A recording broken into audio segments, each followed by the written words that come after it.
For those of you who do catch up online with this class, and if you access it through Torah Media Atlanta, you should be aware that Yisrael Killian, who runs Torah Media Atlanta, reached out because donations to that site are down. For those of you who do take advantage of it, I would suggest making a donation online when you do use it so that he can continue that site.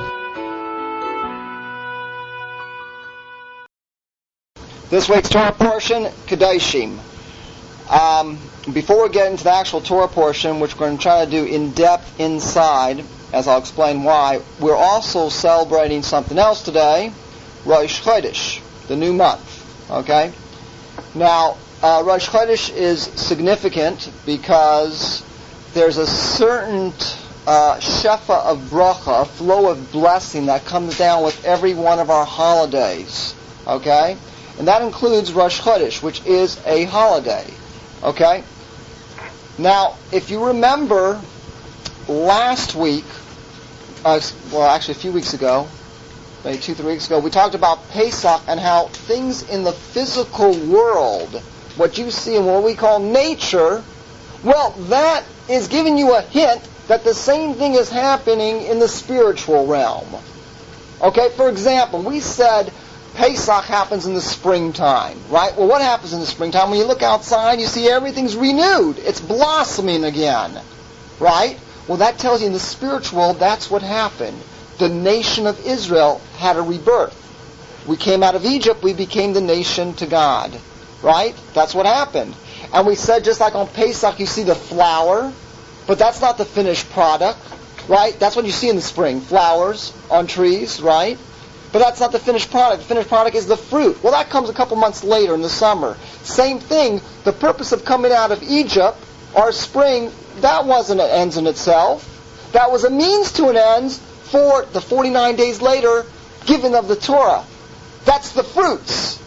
So what you see in the physical world, flowers in the spring, fruits in the summer, that's telling you a spiritual, it's giving you a hint to something spiritual, a spiritual reality of the spring of the Jewish people and the fruits 49 days later of the Torah.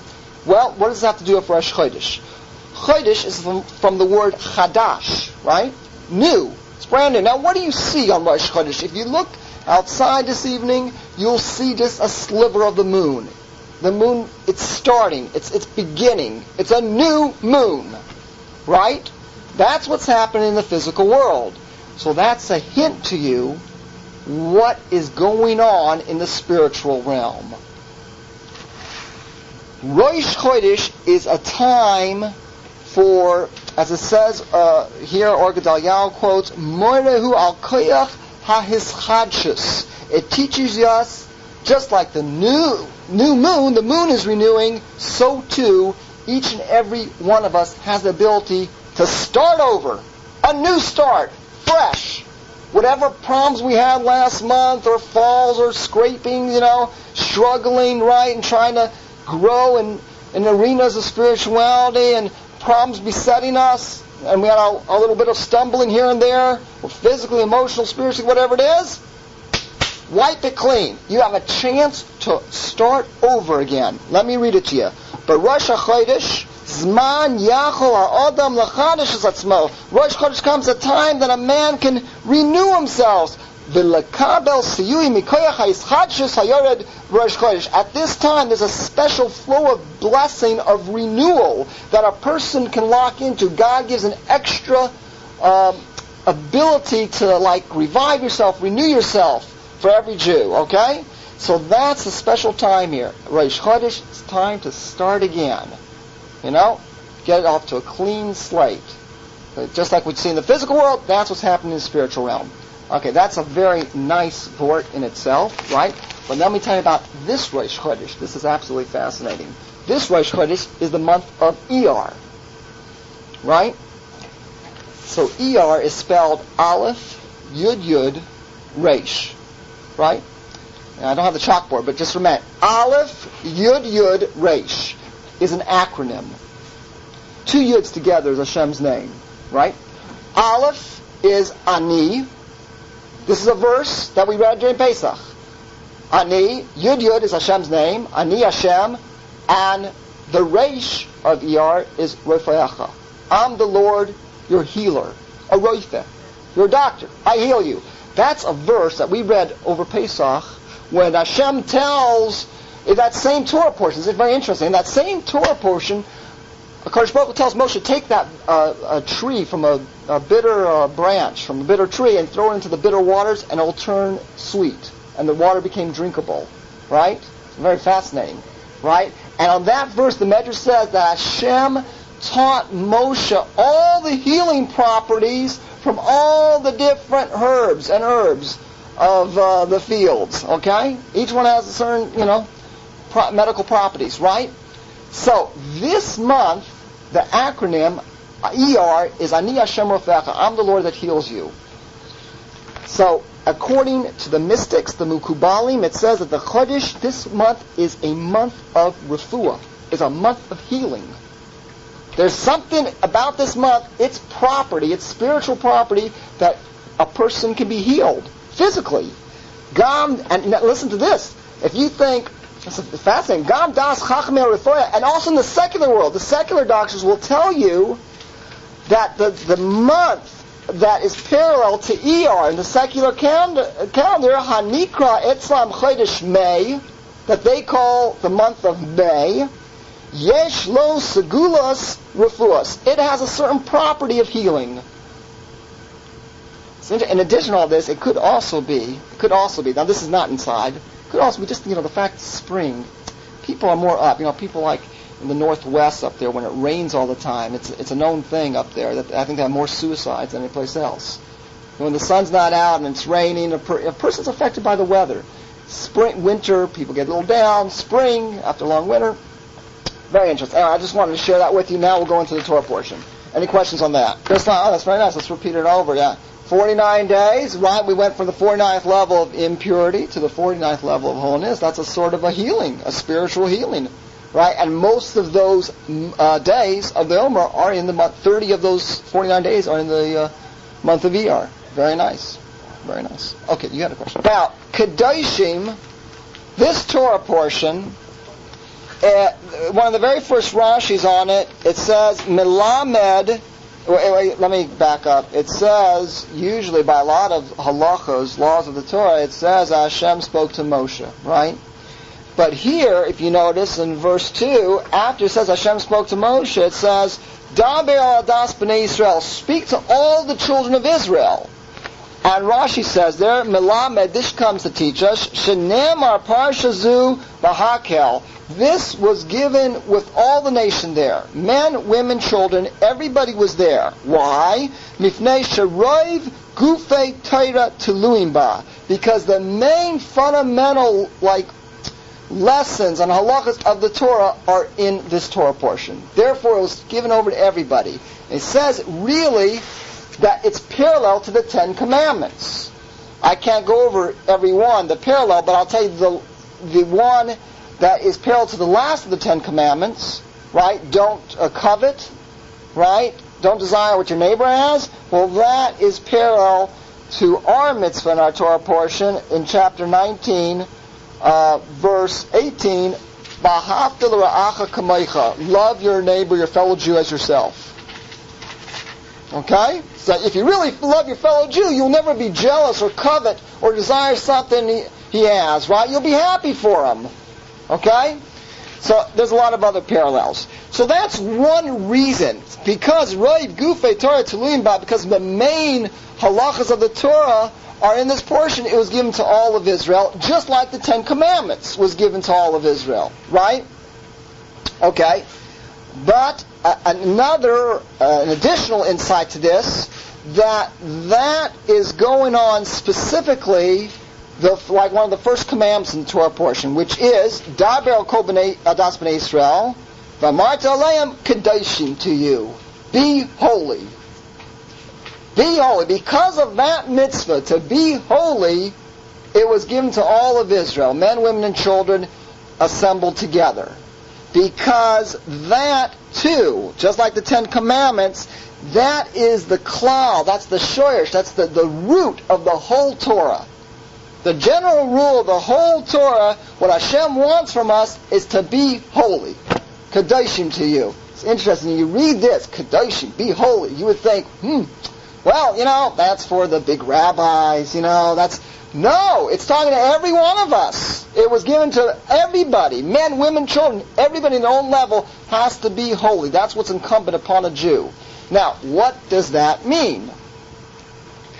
Getting to know how to read them faces. Okay, don't ever play poker with me, Karen. I don't do that anymore. I don't play poker anymore. Okay.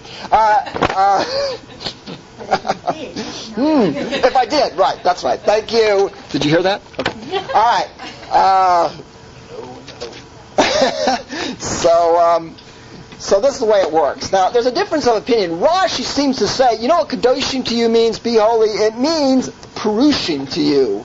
Be separated from physicality. Don't sin. Don't sin.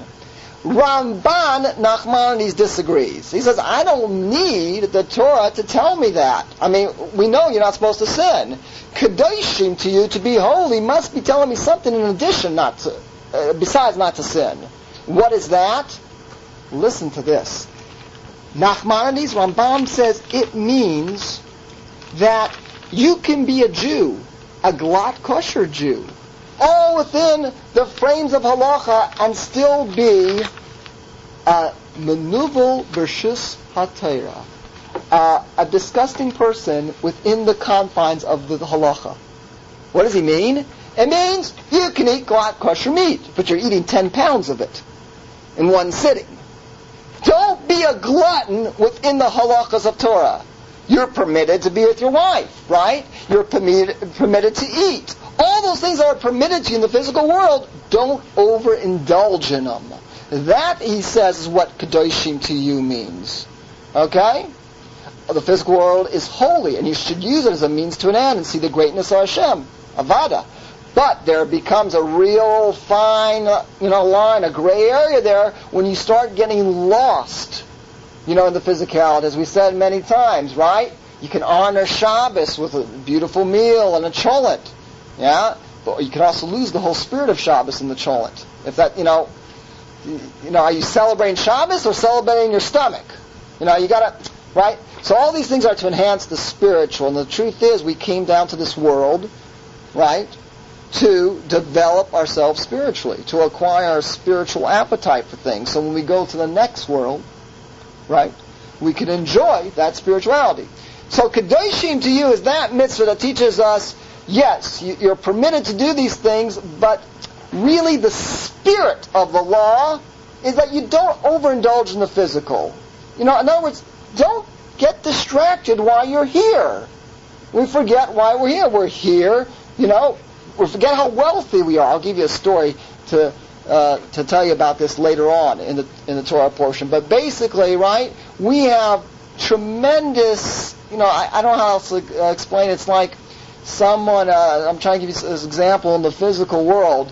He gets a dream vacation pack to Hawaii, right? Oh, everything, God, kosher, hotels, everything, right? And instead, he'd rather spend the next 10 hours in the pinball arcade. Okay, we got Torah, mitzvahs, right? That's a crude mushel, but you get the point. We have the goal. We have the glick here. We got the greatest things possible. And if we start getting distracted in the physical world, we're missing the whole boat. Okay, so again, there's the letter of the law and the spirit of the law. As we talked about, like on Shabbos, right? You can keep Shabbos, right? But you sit around and you're not breaking Shabbos, but you're talking about things you shouldn't be talking about on Shabbos, and you're losing the whole point of Shabbos when you should be learning Torah, being with the family, all these things, right? So you observe the letter of the law, but you violated the spirit of law. Kadoshim to you is that underlying current behind all the mitzvahs of the Torah, the spirit of the law, to be holy. Okay? Now, in reference to that, we're going to skip, and then we're going to go back, because it ties in with this. Last week, and by the way, I should tell you one thing that we didn't hit last week, and it ties in with this. We talked about Yom Kippur. Yom Kippur, we talked about how it atones for our sins, and it purifies us. Right? It mentions both of those. And we're talking about Yom Kippur, it says, Yikaper, it will atone for you, right? And then it says, titaru, and you'll be purified. So obviously there's a distinction between these two. Okay? And this has a lot to do with the physical world, what happens to you. When a person does a sin or gets involved in physicality for just physical sakes, right? So there's two things that happen. Okay, one, that he went against the will of God. Okay? So for that, a person needs atonement. Yekapir, Yom Kippurim, right? But in addition to that, right, if he gets atonement, he made what's called a pagam, begufo. He made a blemish in his soul, in his body, right? You know, we have a very delicate vessel, our soul. We don't realize it. It's very delicate. And every time we see something we shouldn't see or speak something we shouldn't see, you know, we just dismiss it. But the truth is, it has an effect. It has an effect on us. It makes us less sensitive to spirituality. It makes us more coarse, more grub, more physical, less attuned to Torah and mitzvahs and Shabbos and holidays. Okay? So these are two things. So Hashem promises us on Yom Kippur, in reference to that not only will you need an atonement, but you have a chance to be purified. Atonement for going against the will of God, for sinning. But the cause and effect of the sin, right? The cause and effect that it caused you to be less sensitive and it caused the blemish, you'll be purified also in Yom Kippur. Okay? To that degree that you prepare for it. Okay? It's like you drop a plate. Right? Your folks are mad at you. You apologize and everything. They forgive you, but the plate's still broken. Okay? So the titaru, the purification, is the glue that puts that plate back together. Okay. Now, keep all this in mind. Now we're going to talk about something we had last week, and it's repeated this week, twice. Last week, if you remember, it says, "U'bechoseyim lo salechu," do not go in the statutes of the non-Jewish world, of the Goyim. Remember we talked about this? Don't go into their customs. We went into a long, long discussion about that. At the end of our Torah portion,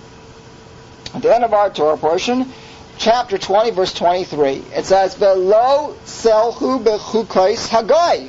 Almost identical words. Do not go in the statutes of the Goy. Okay? And follow along with me, if you will. And it goes on, and then it says at the end of verse 24, "Ani Hashem Lokeichem," I'm the Lord your God, "Asher yivdalti eschem min ha'amim," I'm the Lord your God that separated you from the nations. Right? Havdalah, right? Havdalah. You know, that I separate you from nations, you're to be separated. Okay? And then again, verse 26, "Vayisam li kadeshim," be holy to me. It's amazing. This is a powerful verse. You want to sum up what we're all about? Here it is in one verse. Hayisam li kadeshim. This is the next last verse in the Parsha. Be holy to me. Ki kadosh ani Hashem, because I'm holy. Va'avdil eschem min ha'amim liyos li. And I separated you from the nations to be me. To be with me. You're to be my nation, you're to be separated from them. Do not assimilate. I don't know how else to put it. Right? And we're always so concerned. But you got to get along, you got to go along. We all know, we talked about this. We're patriotic, we respect the government, but that doesn't mean you have to emulate them. Okay? Like you say, you can enjoy a cat or a dog, you think they're very cute and nice, but you don't want to be one. Okay? So, this is it. From the word Havdalah. On Shabbos we make Kiddush. We bring Shabbos in with Kiddush, which means to sanctify, right? And we end it with Havdalah, which means separate. So here's that same word, Havdalah. I'm going to separate you from the nations.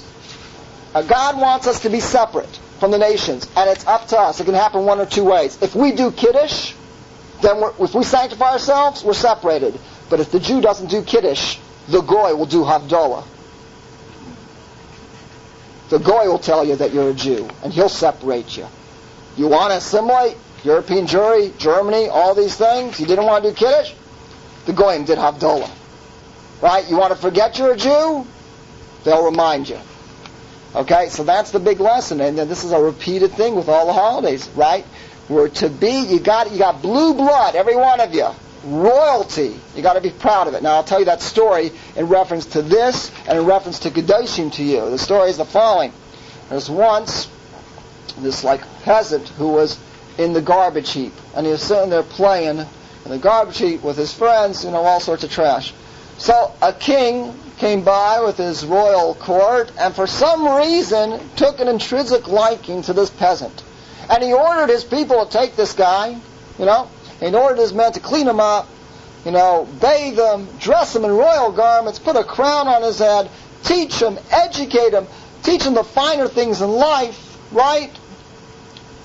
And all these things, and ethics, and all these things, and make him a mensch, right? So they did it. They took this guy, they cleaned him up, they washed him, they put on royal clothes, and they educated him for years and years and years, and he became aware and sensitive to the finer things in life, right?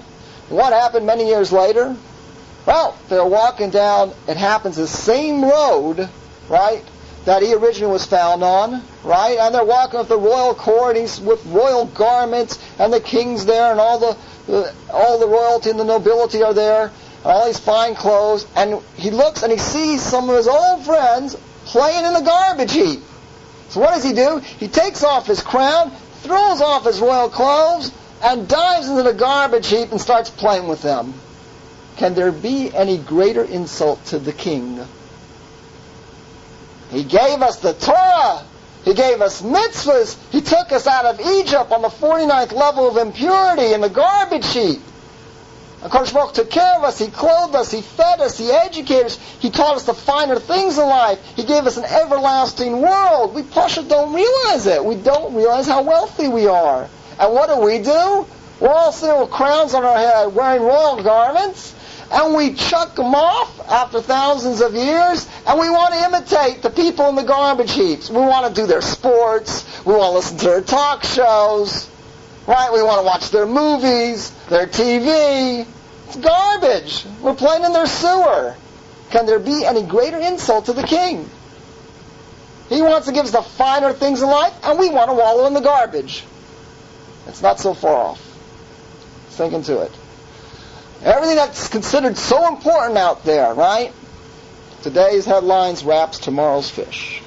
Okay, we're going to go inside the Torah portion now, because every verse is unbelievable here. There's so many halachas in our Torah portion. Let's start out. Chapter 19, verse 3. Ish imo b'aviv tirau. You should fear, a man should fear his mother and father. Now, and you obviously see the connection to the Ten Commandments where it says, honor your father and mother.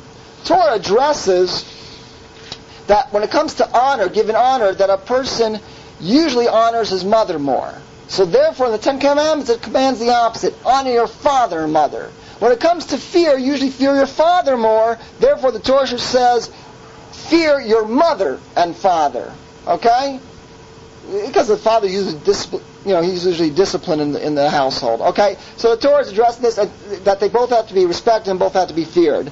Now, the fact that it says ish, a man should fear his father and mother, it's not exactly excluding a lady, but the fact is, it's not completely up to a woman whether she can honor her parents. And this is from the Gemara in Kedushin and Chagiga, and this is the halacha. Isha safek b'yadeya la'asos b'fnei rishus achrei aleya. A woman, if her parents command her to do something, she's not completely free to do the will of her parents, this mitzvah, because she has a different rishus, a different authority over her. Right? And this is the general rule, Tam Klali, al pater isha the mitzvahs aser shazman groma. This is the general rule why a lady is exempt from positive commandments to have a set time. Bifnei she'isha rishus bayla aleya, because a woman is under jurisdiction of her husband. So the way it goes on from this, the way this works is the following. Number one, if there's no contradiction between your husband's will and your parents' will, then of course you do the will of your parents. However, if there's a contradiction, then the husband's will comes first. And that's not with a man. He is obligated to do what his parents tell him. Obviously, anything except outside halacha. The parents tell you to do something against halacha, both a man and woman cannot do it. And that's why the end of that verse says, you should fear your mother and father, but as shabsoisai tishmoiru ani Hashem lokechem. Rashi says, keep my Sabbath. I'm the Lord your God. I'm the one that commanded both you and your parents on the Shabbos. We call someone who's a shomer mitzvahs, who keeps the mitzvahs a shomer Shabbos. basically, right? And that's like a general category. So therefore, if a parent tells you something against the Torah, then you don't listen to them. Okay? Now, you move on, and you go down now to verse, it goes in a lot of technical areas here. Go down to verse 9, please, 19:9, and we have the mitzvah of, we're going to take questions in a minute. We have the mitzvah of Peah, Leket, okay? Peah and Leket, and this is leaving a corner of the field for the poor, and any sheaves that have dropped or individual grapes when you're harvesting, gleaning, that also goes to the poor. Okay, we can't go into detail on a lot of these halachas. I'm just letting you know some of the things that are in the Torah portion. Okay, so that mitzvah is in our Torah portion. The mitzvah of not eating the fruits of a newly planted tree in Israel for the first 4 years that's called Orla. Orla is in our Torah portion. Verse 11, we have the mitzvah lo tignoivu, do not steal. Okay, don't steal. Now, again, you see the parallel to the Ten Commandments. The truth is, though, and few people realize this, that the mitzvah not to steal in the Ten Commandments is going on kidnapping. Yeah. Not to steal physical property and such, we learn from this Torah portion. And the reason in the Ten Commandments we learn it's kidnapping is because the punishment for the other mitzvahs in conjunction with it, don't murder and so forth, is a death penalty. And the punishment for stealing is not a death penalty, but for kidnapping it is. Okay? So our verse tells us don't steal. Many ways to steal. There's also a thing called gnevus das. You can steal someone's mind. Either by giving them a false impression of something, not giving them all the information, right, which our society is very big on, only telling half-truths. Or, I'll give you more practical, that's pretty practical, but another practical incident. You go into a store and you have no interest in buying, let's say, a $2,000 diamond ring. And you take 30 minutes of that salesman's time asking them about the different quality and everything, and you have no intention of buying it. That's gnevus das. Okay, now obviously if you go in a store and you think maybe, you don't know, you're thinking about buying it and you don't end up buying it, that's fine. But if you know from the very beginning you don't have that kind of money and you have no intention of buying it, so unless you say, look, I'm not going to buy it, I'm just curious. If you don't say that, you'll be over a certain form of stealing. Also in this verse, lo tishakru, do not lie. Don't say a sheker. Okay? Then, verse 12, don't take God's name in a swear in vain. And the commentaries say on this, again, we see this parallel to the Ten Commandments where it tells us don't say God's name in vain. So it says, I might have thought that the one of the Ten Commandments is telling you just God's proper name. This verse tells me that you can't take God's name in vain in any language. You can't say it frivolously. Whether it's Spanish, English, you can't say God. You can't stub your foot and say, oh my God. Some people get tripped up a lot on. Okay, you cannot do that. Okay? So that's what that verse tells us. Okay, then we have the mitzvah that you have to give a hired laborer his wages that day. If it's a day laborer, you got to pay him by the evening. If it's a night laborer, you got to pay him by the next morning. Verse 14, don't curse a deaf man and do not put a stumbling block before a blind person. Fear God. You should fear God. Now, this is not talking obviously just about a deaf and blind person, but those people are more susceptible, right? In other words, cursing a deaf person, you could say, you never know, right? And a stumbling block before a blind person means don't give someone like bad advice.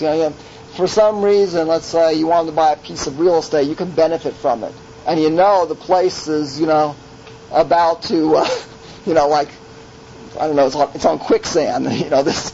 So, do not give them bad advice, and pretend that you didn't, I meant good. So therefore the verse warns us, fear God.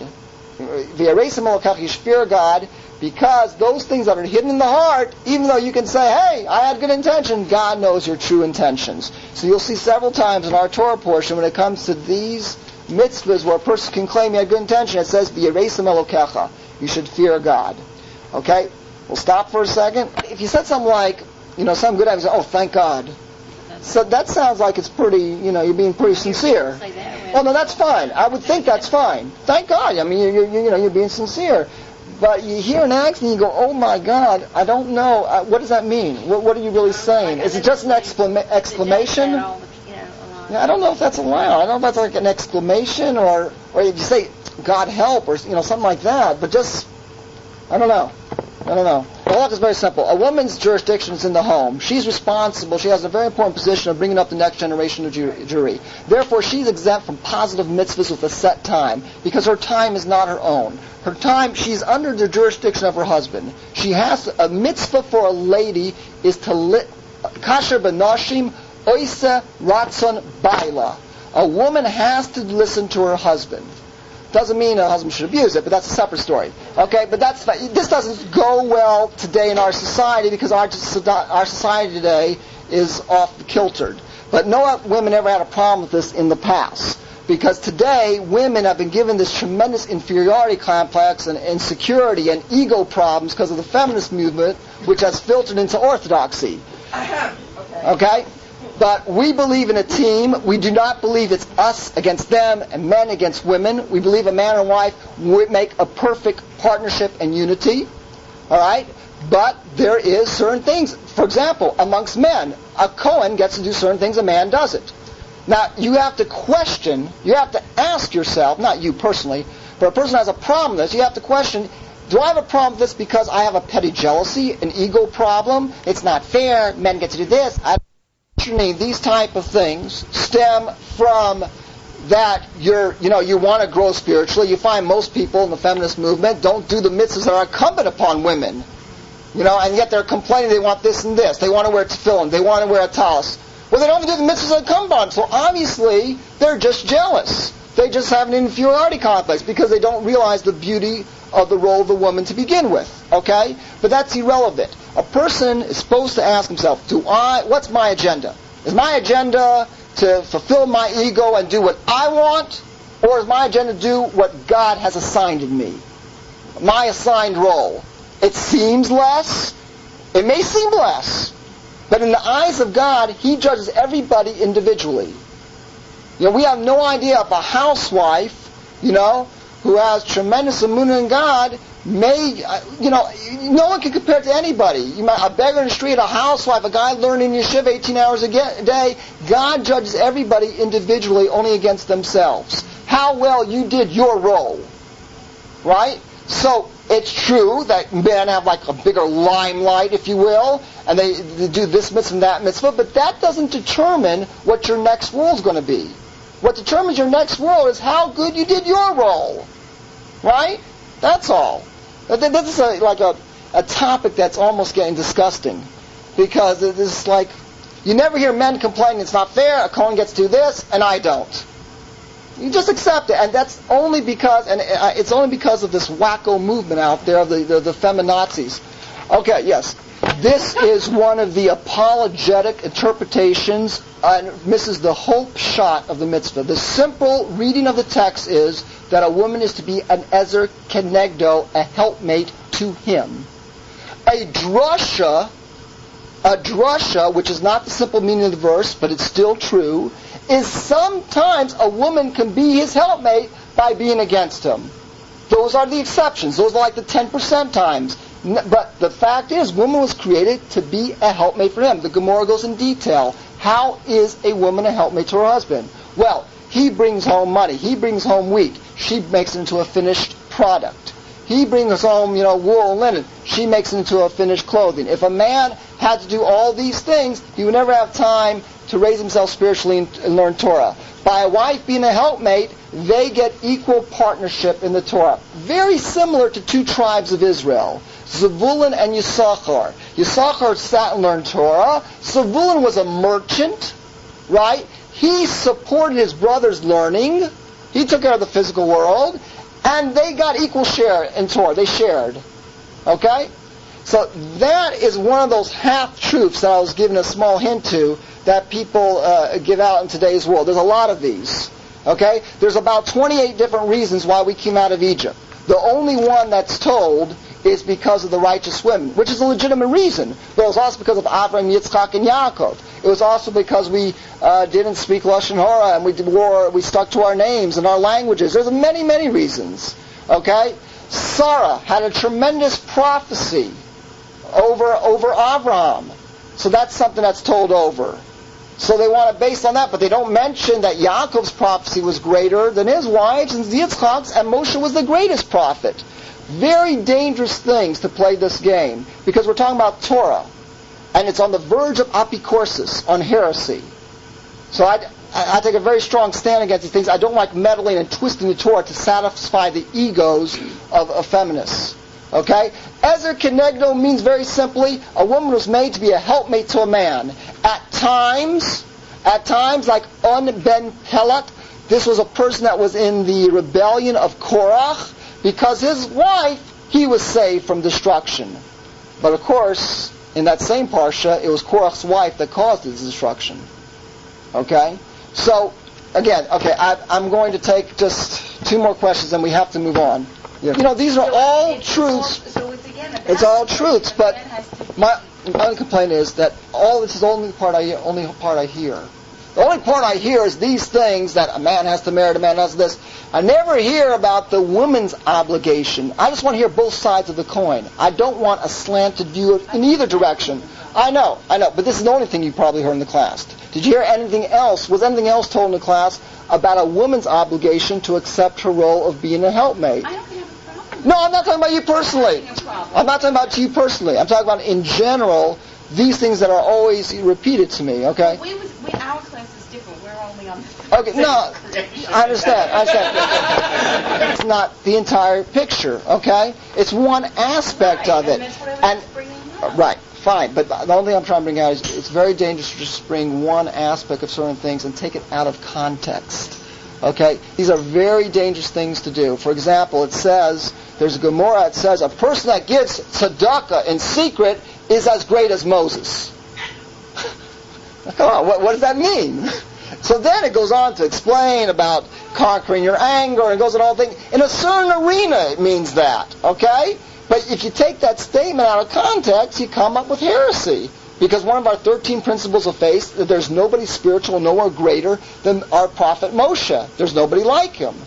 That's one of our 13 principles of faith. So again, these are all truths, but you got to take it in conjunction. People today take things because they want to support what they want to believe in. So they only pick and choose. They pick and choose those things that will support their ego or whatever it is. I have an article here, which you're welcome to read, which talks about some of this spirituality that only in our generation we've experienced. I suggest all of you get a copy of Halacha, of the Shulchan Aruch, which explains, for some reason, women do not want to hear about their obligation. All they want to hear... Some women do not. Obviously, I'm not talking about anybody in this class. Well, then I think I'll bring you speak. that we have problems in our congregation that women want to kiss the Sefer Torah. With the mechitza, that when it was raised, there was tremendous amount of complaints.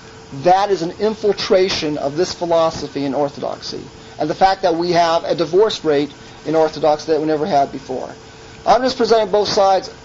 You cannot take these things out of context. The simple meaning of Ezer Kenegdo is a woman is a helpmate for a husband. The husband was not made as a helpmate to the woman. She was made as a helpmate to him.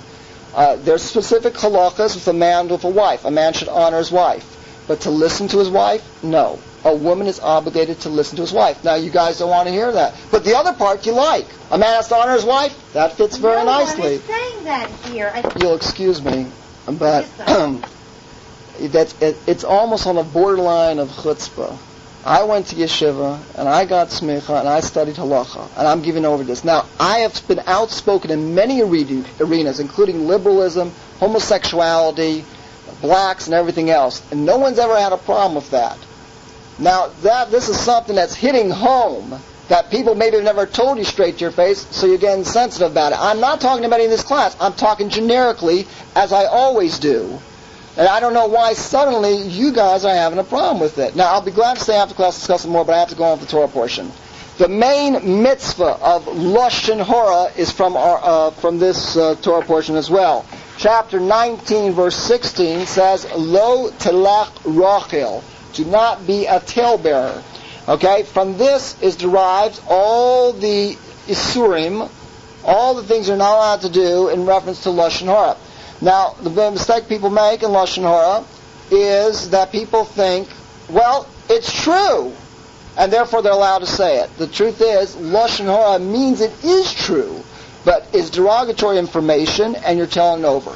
To say a falsehood, that falls into a different category. That's called Motzi Shemra. Okay, so the point being, again, this is chapter 19, verse 16, is just because something is true does not give you license to say it. Okay, that is Lashon Hara. Okay, then we have one of the most difficult mitzvahs in the Torah, and that is giving rebuke to your fellow Jew. Okay, if you turn to, in fact, let's look at the whole the way this flows. If you look at chapter 19, verse 17, follow along with me if you will. Lo tisnas achicha b'levavecha, don't hate your brother in your heart. Okay? Hocheach tochiach es amitecha, you should surely rebuke him. V'lo tisa alav chet, don't put upon him or upon yourself a sin. It goes on, lo tzikom v'lo sitor, don't take vengeance and don't hold a grudge. Love your fellow Jew as yourself. Okay? So, the following, this way, one thing is, if you got something against your fellow Jew, don't keep it in your heart. Instead, follows, give him rebuke. Okay, rebuke him instead. But you have to know how to rebuke. When you rebuke him, lo tisa alav chet, don't make the sin greater than he can bear. In other words, you can rebuke a person saying, you lowlife, how could you do that? Or you can say, someone like you, a child of Abraham, Yitzchak, and Yaakov, it's beneath your dignity to do something like that. Okay? It also means don't put a sin upon yourself when you're giving rebuke by embarrassing a person in public. Okay? So, I'll give you a story about how to give rebuke in a second when I finish the flow of this. Okay, so again, don't hate your brother in your heart. Give him rebuke. But with the way you give him rebuke, don't cause the sin to be great on his shoulders, and don't put a sin upon yourself. Do not take vengeance. Don't hold a grudge. Right? Rather, love your fellow Jew as yourself. Okay? Now, vengeance is very simple. Someone someone asked you for a screwdriver, and you asked someone for a screwdriver, and he wouldn't lend it to you. So the next day he comes up to you and asks for a hammer, and you say, well, you didn't lend me your screwdriver, so I'm not going to lend you my hammer. Okay, that's vengeance. That's considered vengeance. Now, don't hold a grudge. Same scenario, right? You ask for a screwdriver, doesn't bother. Next day you ask for a hammer, you say, I'm not going to be like you. Right? You didn't lend it to me, I will lend you this. That's holding a grudge. Okay? Rather, you should love every Jew as yourself. Now, this ties in because if you really love every Jew, and you consider us like one body, right? So you will never think of taking vengeance. The same way if your left hand actually accidentally poked yourself in the eye, you wouldn't think about taking a knife and stabbing your left hand. Right? It's your same body. Same thing, all Jewry is one body, and therefore you would never think of taking vengeance. And by the way, V'ahavtarecha kamecha, that also goes on God. Re'echa is like a code name for God. You should love God, kamecha, like yourself. Many interpretations. I'll give you a couple more. You should love your fellow Jew as yourself. The same way you give yourself excuses, give it to your fellow Jew. You make a mistake, you say, with me it's different, I was fatumel, it's not my fault. Give those same excuses to your fellow Jew. And but another interpretation, Kameicha means Kameicha ani Hashem. The end of the verse. The way you behave is the way I will behave to you, says God. Measure for measure. If you judge your fellow Jew favorably, give him the benefit of the doubt, that's the way I'll behave to you. I'm going to tell you, I'll end the class with a story of Chavetz Chaim on how to give rebuke. You just give me a couple more minutes. Okay. Okay. We have... the Torah goes on and talks about the mitzvah of shatnez, not having wool and linen together in the same garment, and not kalayim, not to breed two different types of crops in the same field. The Torah warns at least 3-4 times about not having superstition, witchcraft, saying that this day is good to do this, or a black cat, then it's a bad omen. These things, the Torah warns about 3-4 times not to do this. And we have a mitzvah in the Torah that says you shouldn't go after elilim. You shouldn't go after their idol worshiping. We learn from this mitzvah this besides the simple meaning, right? It also means that you should not mention things that have to do with their idol worshiping. For example, their holidays. You can say somebody on December 25th, let's go do such and such, but you shouldn't say Xmas, okay? Because you're acknowledging that as something substantial, and you shouldn't name their place of worship as a landmark. For example, you're giving directions and you're saying, take a left at the first, the first place of ill repute or whatever they call their, the first lady of ill, whatever they call their thing. Okay, don't mention their cloisters. Okay, yes, I'll tell you something more subtle than that. That already is not so much a question because that's what it was used for. Okay, but what's more subtle is you have these little figurines.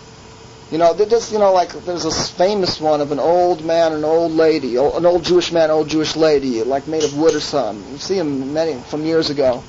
Any of these things that have an etching or a three-dimensional figure of a human form is a problem. Some people chip the nose, deform. As a matter of fact, the halacha states, the only reason why a child's allowed to have a doll, which is in a human image, well, technically you wouldn't be allowed to, but it says because they schlep it around, they treat it with disrespect.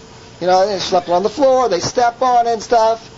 But it brings up a big question if you have these, people out there, some dolls that are worth quite a few $1,000s, porcelain things and everything. These are problems. It's not so simple. Your case is pretty black and white because that was, really, even though that's not your attention. What about words? Certain forms that we're concerned about, those that represent the Chayos HaKodesh, the holy animals on the Markava, on the God's chariot. They include an eagle, lion, an ox, and the form of a man. So those we're concerned about. There also could be constellations, could be a problem, star, moon, because these are things that they used to worship. What about Kachina dolls? What about what? You're right. You don't want to know. I need about 5 minutes, so excuse me, I'm going to hold the questions because I want to end with the story. Just give me 5 more minutes.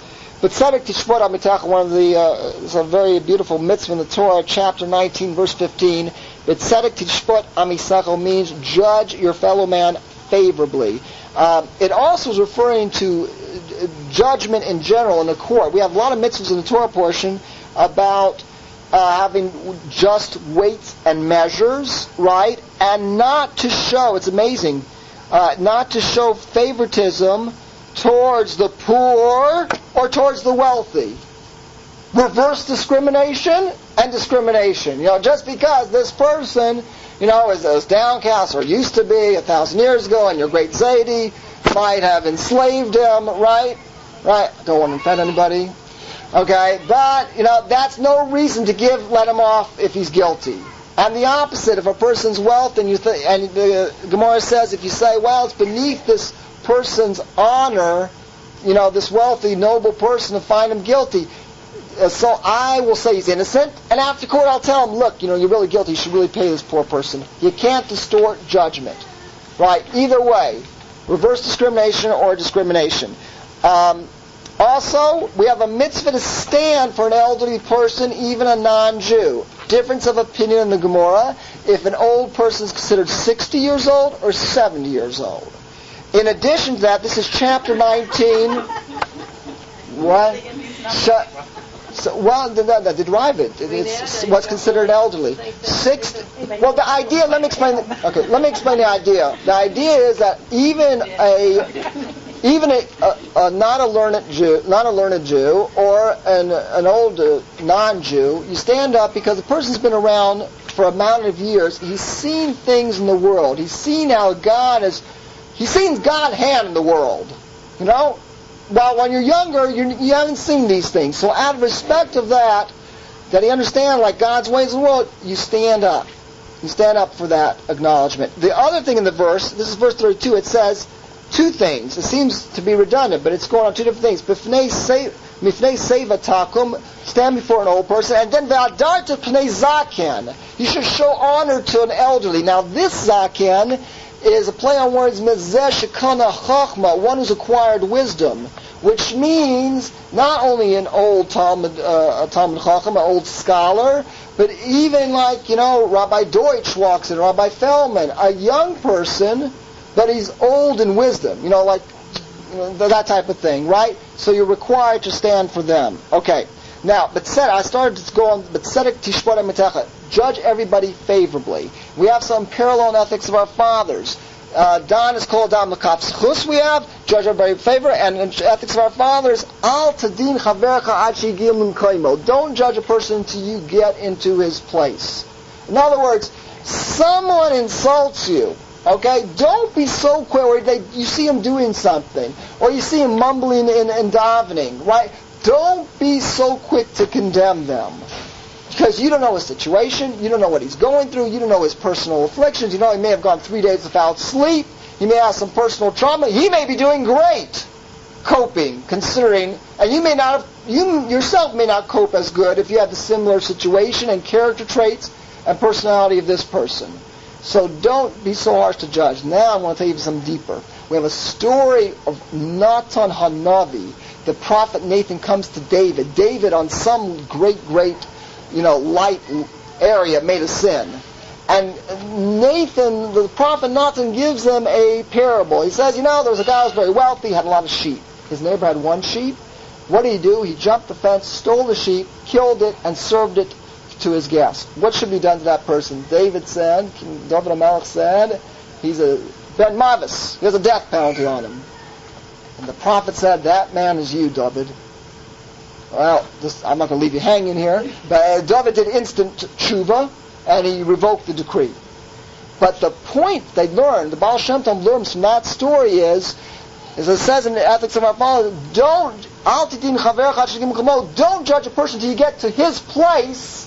Know that if you're put in a position to judge somebody, you've been in his place. And you're guilty of the same sin. And therefore, God is bringing you a scenario that you're really guilty of, and how you pronounce judgment on him, you're pronouncing your own judgment. David said he's a Ben Mavis, deserves death penalty. That's your judgment, David. So, giving the benefit of the doubt is doing nothing more but yourself a favor. Okay? So now we're going to finish off with this story. I'll stop one more time for questions, and we'll finish with the story. Show those people in the Torah that would show a long age, those were exceptions to the rule. That usually, and one opinion says no, the first 10 generations lived those, but by the next 10 generations, generation 11, which is Abraham, you see the lifespan is cut down considerable. Sarah, she lived 127. Well, that's not like 900. No, but compared to 60, that's 70, yeah. You see people today even live into 105. You can see that. So, relatively, how they determine 60 or 70 is a whole discussion in itself. Okay, so I'm going to finish with this story. The story is the following. How to give rebuke. This is one of the hardest mitzvahs to do, and let me explain the repercussions of this mitzvah. On one hand, if you see someone doing something wrong, right, and you don't rebuke him, in a certain sense, you are accepting his sins. You're going to be held responsible. Now I'm giving you very blanket statements that we have to analyze each one of them. That's one story. On the other hand, if you rebuke your fellow Jew, and he stops sinning, you get credit for all his mitzvahs, plus you get a special protection that you yourself won't be tripped up by that thing you gave him rebuke on. I think you rebuke someone saying Lashon Hara. So God gives you a special protection that you won't be tempted to speak Lashon Hara. Okay? Plus, there's a lot of beautiful things you get from doing this mitzvah. The problem is, the Gemara, during the time of the Gemara, it says, in our generation, no one knows how to give rebuke, and no one knows how to accept rebuke. Now, how much more so with our generation, where we're all so insecure. Okay, we all take it as a tremendous, deflating our ego to be told that we're wrong. Okay, so how does a person give rebuke? Well, one hand, it says if you're going to cause more damage, just like sometimes a mitzvah to talk, it's a mitzvah not to talk. Okay? So there's basic ways. You pull a person aside. You don't do it publicly. You try to say, you don't try to stalk them. You try to show that you're concerned about them. You have to make sure the person's receptive, right? Maybe give hints. Okay, it's one of the hardest mitzvahs in the world to accomplish. But I'll tell you a quick story how the Chafetz Chaim gave rebuke. The story is told about a great Rav recently in our times that was telling over in a big lecture in an auditorium, how to give rebuke. Okay?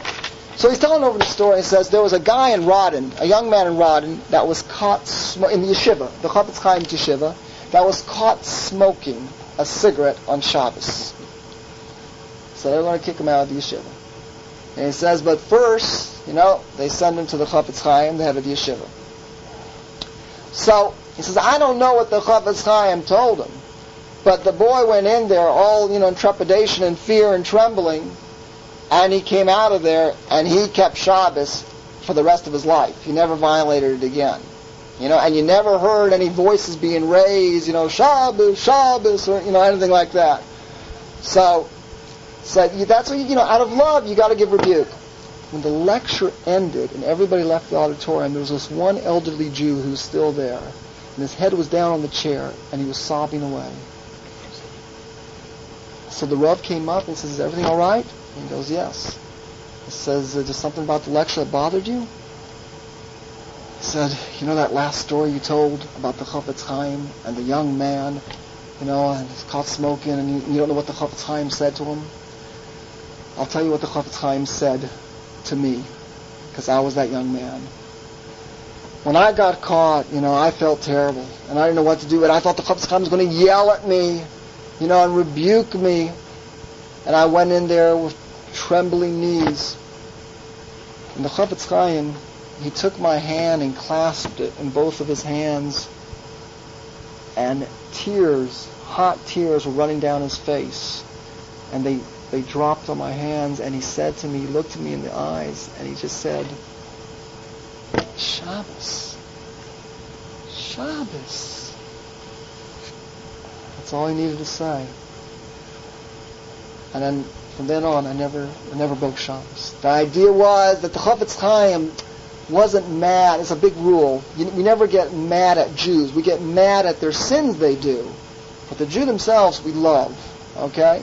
The Chafetz Chaim was personally hurt by the violation of God's Torah, His mitzvahs, the Shabbos, the beautiful Shabbos. How can you violate it? And your beautiful soul, your beautiful neshama, how could you cause such a blemish to it? So he showed love for his fellow Jew, love for Torah and mitzvahs. That's what made him give that kind of rebuke. And Dovrima, Yotzim min halev, nichnas halev. Things that leave the heart, enter the heart. Okay? This is a hard mitzvah, but if we get an opportunity to do it, we have to do this mitzvah rebuke in the most general fashion, always realizing that we love each other and we're trying to help each other grow. And that has to be given over. We're not out to shtuch anybody, to show that we're better than them. We're all in this together and trying to work together. Okay? Everybody have a good Shabbos. Okay.